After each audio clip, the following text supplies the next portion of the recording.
তো দেখো এখানে আমি ইঁচড়টা কেটে প্রেসারে একটা সিটি দিয়ে নিয়েছি, তো যেন সেদ্ধ না হয় এরকমভাবে, একদম হালকা সেদ্ধ হয়েছে। তো ইঁচড়টা রান্না করবো একটু অন্যরকমভাবে, মানে অন্যরকমভাবে সেরকম নয়, তো দেখতেই পাবে কীভাবে। আর এই যে এখানে আমি একটা মোটা আলুকে এরকমভাবে ছোটো ছোটো করে কেটে নিয়েছি। এখানে যে একটা পেঁয়াজ কেটে নিয়েছি মিডিয়াম সাইজের। আর এখানে মশলাটা আমি পেস্ট করে নিয়েছি, তো এটাই হচ্ছে একটু অন্যরকম মশলাটাই, তাছাড়া আর কিছুই নয়। তো এখানে আদা রসুন পেঁয়াজ আর টমেটো, একটা টমেটোকে ভেজে নিয়েছি আগে, তারপরে পেস্ট করে নিয়েছি। তো এটাই হচ্ছে একটু অন্য মশলাটাই। তো চলো রান্নাটা স্টার্ট করে দিই। তো চলো রান্নাটা শুরু করে দেওয়া যাক। তো দেখো কড়াইয়ের মধ্যে কিছুটা আমি সরষের তেল নিয়েছি, তো তেলটা গরম হয়ে গেছে। তো আলুগুলোকে এখন আমি প্রথমে ভেজে নেব।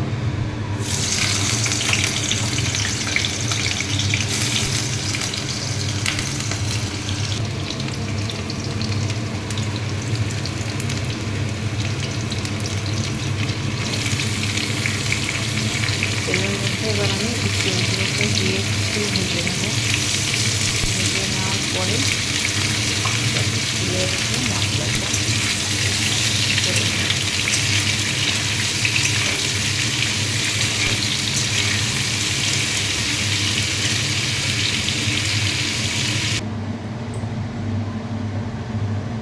দেখো ইঁচড়গুলো আমি লাল করে ভেজে তুলে নিয়েছি।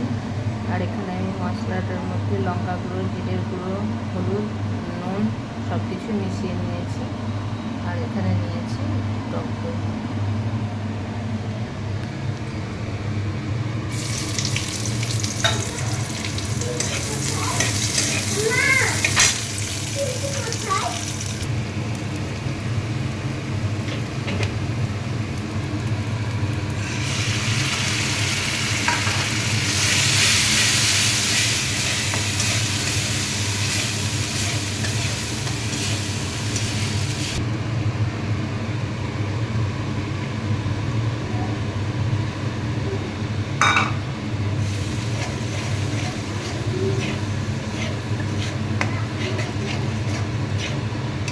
চলো দইটা দিয়ে এবার ভালোভাবে মিশিয়ে নিই। একটু মেশানোর পরে ইঁচড়টা আর আলু ভাজাটা এর মধ্যে দিয়ে আরেকটু কষিয়ে নেব, তারপরে জল দিয়ে ঢাকা দিয়ে রান্নাটা করে নেব। তো মশলাটা আমার রেডি হয়ে গেছে। এবার আমি ইঁচড় আলুটার মধ্যে দিয়ে 5 মিনিট মতো কষিয়ে নেব ভালোভাবে, তারপরে জল দিয়ে ঢাকা দিয়ে রান্নাটা কমপ্লিট করে নেব। তো এখানে আমি সামান্য পরিমাণে চিনি দিয়েছি, 8 থেকে 10টা দানা, স্বাদটাকে ব্যালেন্সের জন্য। আর দিয়েছি একটু গরম মশলা, ওইটা তখন দেখানো হয়নি, ওটা গরম মশলা দিয়েছি।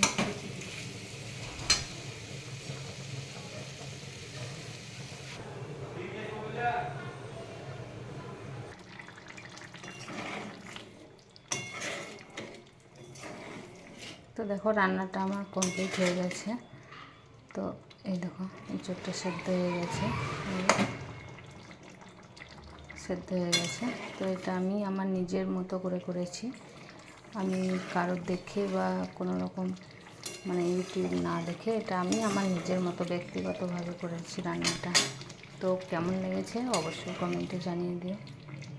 চলো নামিয়ে নিই, রান্না রেডি। চলো।